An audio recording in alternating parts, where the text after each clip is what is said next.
Okay, so we're going to give you one actually very simple technique to improve your grounding and balance.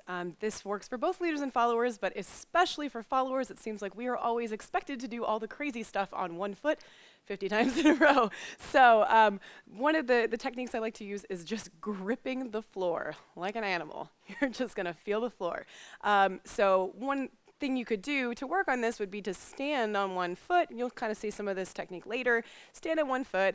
It's always harder to close your eyes and do that. You kind of lose a little bit of balance that way. But if you do, fight as hard as you can when you start to feel yourself fall. I think that's the most common mistake that followers are going to make when we're doing things on one foot or we're a little bit off balance is we just give up too soon. So if you're in a position and you feel yourself start to wobble a little bit, spreading those toes and gripping the floor and pulling it with you wherever you go to fight to stay on balance actually is a grounding technique. So you could use this in a 1-foot spin. You could also just feel the floor, kind of imagine if you were on a treadmill and it wasn't on, and so you had to pull back the belt of the treadmill. That's how I want to stay grounded when I walk. So it's not really about me walking forward with my right leg. It's kind of about the foot I'm standing on, pulling back to allow me to have more grounded feeling in my dancing. And of course, for balance,